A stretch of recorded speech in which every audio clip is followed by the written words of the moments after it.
ये पता लग जाए कि पीड़िता या पीड़ित दलित है तो एकदम से रवैया बदल जाता है। क्या उपराज्यपाल जो जम्मू एंड कश्मीर के, उनको शर्म नहीं आती इस तरह का पक्षपात करते हुए?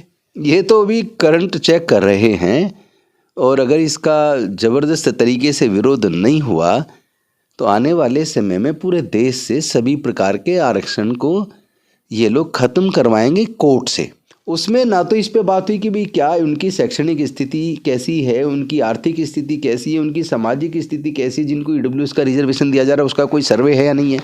तो जब तक सरकारें ये सर्वे नहीं कराएंगी, जाति गणना नहीं कराएंगी और उस गणना के माध्यम से लोगों की शैक्षणिक, आर्थिक और सामाजिक स्थिति का अध्ययन करके डाटा कलेक्ट नहीं करेंगी, तब तक कोर्ट भी फिर अल्टीमेटली वो ट्रिपल टेस्ट की बात करके चीज़ों को रोकेगा। दिल्ली में एक जघन्य हत्या होती है। एक मासूम लड़की को 13 किलोमीटर तक घसीटा जाता है। जम्मू कश्मीर में एक शेड्यूल कास्ट के लोग जब मरते हैं तो सवर्णों को 10 लाख का मुआवजा, शेड्यूल कास्ट को 6 लाख का मुआवजा। इसी के खिलाफ दिल्ली के पूर्व सोशल जस्टिस मंत्री राजेंद्र पाल गौतम लगातार आवाज उठा रहे हैं। आखिर सॉल्यूशन क्या है? कब तक इस देश में जाति के नाम पर गैर बराबरी होगी? सर क्या कहेंगे? दिल्ली की जो बच्ची थी, जब पता चल गया कि वो गरीब है, शेड्यूल कास्ट है, सबका रवैया बदल गया। ये तो पहली बार नहीं हुआ है, ये मानसिक स्थिति का सवाल है। भारत के अंदर जो समाज 4 वर्ण और हजारों जातियों में बटा हो और जिसमें संसाधनों पर कुछ ही वर्गों का कब्जा रहा हो, जिनका न्यायिक चरित्र नहीं रहा हो, जो अन्याय के खिलाफ कभी जिन्होंने आवाज़ न उठाई हो, और आज के आधुनिक भारत में, आज़ाद भारत में 75 साल हो गए आज़ाद हुए और भारत में सरकारें आज़ादी का 75वां अमृत महोत्सव मना रही हैं, और ऐसे में भी इस तरह का पक्षपात, मतलब ये पता लग जाए कि पीड़िता या पीड़ित दलित है तो एकदम से रवैया बदल जाता है, सोच बदल जाती है। और जैसा आपने अभी बताया, पहली बात तो ये शर्मनाक है कि 13 किलोमीटर तक किसी लड़की को गाड़ी में से टक्कर मारी और जब वो उसमें फंस गई, उसको 13 किलोमीटर तक वो गाड़ी को चला के ले जाते रहे, जानने के बावजूद कि नीचे लड़की फंसी हुई है। चूँकि जब वो टक्कर लगी होगी ड्राइवर को तो तुरंत पता लग गया कि हमने टक्कर मार दी है, और उसको ये भी पता लग गया होगा कि गाड़ी के नीचे, चूँकि जब वो फंस गई होगी, चीख की आवाज़ें भी आई होंगी, ऐसा तो है नहीं कि वो एकदम से आवाज़ ही शांत हो गई हो। तीसरी बात, हम भी गाड़ी चलाते हैं, गाड़ी में छोटी सी चीज़ भी अटक जाती है तो गाड़ी की आवाज़ बदल जाती है और ऐसा लगता है जैसे कुछ फंस गया है। लेकिन 13 किलोमीटर तक कंटिन्यूस चलना, और उसमें कुछ जगहों पर पुलिस की पीसीआर वैन भी रही होगी, उनका उसकी तरफ ध्यान ना जाना, और उन चालकों का एक लड़की को, गाड़ी में फंसी हुई लड़की को 13 किलोमीटर तक लगातार गाड़ी चलाना, ये कोई साधारण मामला नहीं है। और उसमें पुलिस ने जिस तरीके से पहले 304A और 279 में मुकदमा दर्ज किया, इससे पुलिस की भी मानसिक जो सोच है उसका पता चलता है।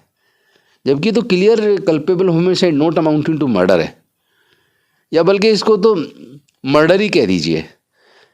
उसको ये तो पता ही है कि गाड़ी के नीचे लड़की फंस गई और गाड़ी तो ये चला रहे तो वो मरेगी निश्चित तौर पर, बचने का सवाल ही नहीं उठता जब फंसी हुई है। तो लोग कह रहे हैं कि कुछ छुपाने की कोशिश हो रही है, इसलिए पहले हत्या फिर उसको एक्सीडेंट का रूप दिया जा रहा है। वो बताया गया है कि बीजेपी से जुड़े हुए लोग हैं और उनको पुलिस भी बचाने की कोशिश कर रही है। और जैसे ये पता लगा कि पीड़िता जिनकी डेथ हुई है एक्सीडेंट में, जो एक्सीडेंट नहीं है बल्कि मारी गई है, जब पता लगा वो बीजेपी से जुड़े हैं और जिसकी डेथ हुई है वो दलित है, तो लोगों का रवैया ही बदल गया।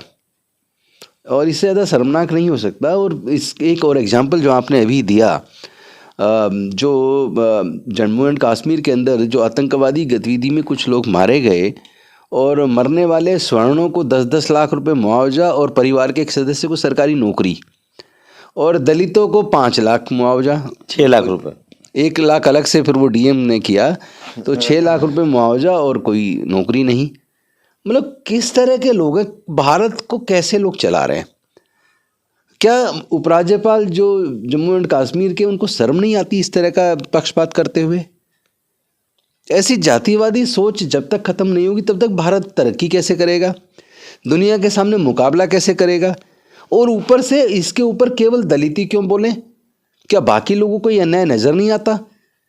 जो लोग हमें जातिवादी होने का बार बार राग अलापते हैं, मैं उनसे पूछना चाहता हूं, इस मुद्दे पर आप क्यों नहीं बोल रहे हो?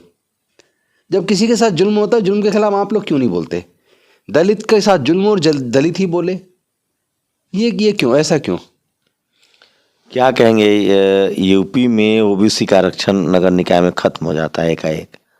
ये तो अभी करंट चेक कर रहे हैं, और अगर इसका ज़बरदस्त तरीके से विरोध नहीं हुआ तो आने वाले समय में पूरे देश से सभी प्रकार के आरक्षण को ये लोग ख़त्म करवाएंगे कोर्ट से। खुद तो चूंकि वोट लेना है नहीं करेंगे, लेकिन खुद ही अपने ही लोगों से पीआईएल डलवाएंगे, अपने ही मानसिकता वाले जजों के पास केस को रेफर करवाएंगे और फिर उस पर कोर्ट की मोहर लगवा देंगे। लेकिन अब मैं लोगों से कहना चाहता हूँ, भारत के लोग इस सच को जानें और सच्चाई के लिए, न्याय के लिए अपनी आवाज़ को बुलंद करें। और ऐसे जज जो एक जातिवादी मानसिकता से ग्रसित होकर निर्णय देते हैं, मैं सब जजों के बारे में बात नहीं कर रहा हूँ, बहुत सारे अच्छे जज हैं जो कानून के हिसाब से निर्णय देते हैं। चूँकि इस केस में अगर मैं बात करूँ तो ईडब्ल्यूएस रिजर्वेशन के बारे में जब सर्वोच्च न्यायालय का जजमेंट आया, जो हायर कोर्ट से ऊपर की कोर्ट, सुपीरियर कोर्ट है, उसमें उन 3 सिद्धांतों की बात ही नहीं हुई। उसमें ना तो इस पे बात हुई कि भाई क्या उनकी शैक्षणिक स्थिति कैसी है, उनकी आर्थिक स्थिति कैसी है, उनकी सामाजिक स्थिति कैसी है, जिनको ईडब्ल्यूएस का रिजर्वेशन दिया जा रहा है उसका कोई सर्वे है या नहीं है। इन मुद्दों पर सुप्रीम कोर्ट ने एक भी सवाल नहीं उठाया। लेकिन यहाँ ओबीसी रिजर्वेशन की जब बात आती है या प्रमोशन, रिजर्वेशन इन प्रमोशन की बात आती है, तो वही सुप्रीम कोर्ट और नीचे की ये हाई कोर्ट फिर वो सर्वे की बात करते हैं। वो कहते हैं कि क्या कोई सर्वे है, कितनी इनकी आर्थिक स्थिति क्या है, शैक्षणिक स्थिति क्या है, तब उस पर हम जजमेंट देंगे। बिहार में ये दोहरी मानसिकता न्यायालयों के द्वारा तो कम से कम हम एक्सपेक्ट नहीं करते थे, लेकिन ये अब हो रहा है, इससे मन को दुख पहुंचता है।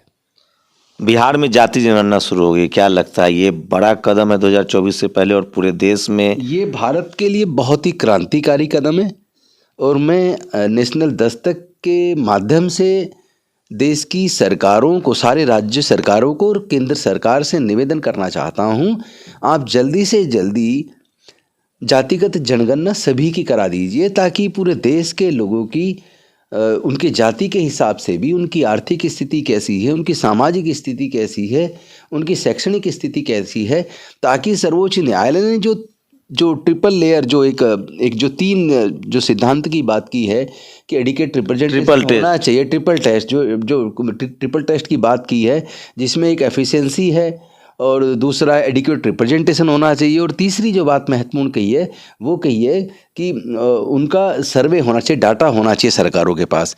तो जब तक सरकारें ये सर्वे नहीं कराएंगी, जाति गणना नहीं कराएंगी और उस गणना के माध्यम से लोगों की शैक्षणिक, आर्थिक और सामाजिक स्थिति का अध्ययन करके डाटा कलेक्ट नहीं करेंगी, तब तक कोर्ट भी फिर अल्टीमेटली वो ट्रिपल टेस्ट की बात करके चीज़ों को रोकेगा।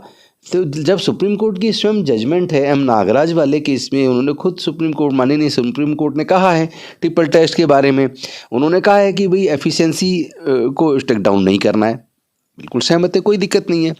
दूसरा उन्होंने कहा एडिक्वेट रिप्रेजेंटेशन होना चाहिए, ये हम मांग कर रहे हैं, एडिक्वेट रिप्रेजेंटेशन होना चाहिए।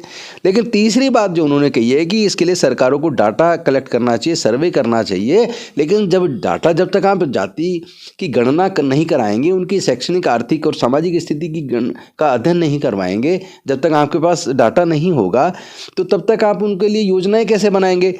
तो ये बहुत अच्छा कदम है। मैं बिहार की सरकार को और बिहार की जनता को शुभकामनाएं देता हूँ, बधाई देता हूँ, और आपके चैनल के माध्यम से केंद्र सरकार से और सारी राज्य सरकारों से ये मांग करता हूँ कि आप भी जल्दी से जल्दी सारी राज्य सरकारें इसी तरह जाति की गणना करवाएं और साथ में उनकी शैक्षणिक, आर्थिक और सामाजिक स्थिति का अध्ययन करवा के डाटा कलेक्ट करें, ताकि ये माननीय जो न्यायालय जब ये ट्रिपल टेस्ट की बात करते हैं तो वो ट्रिपल टेस्ट वाली बात बाधा ना बने।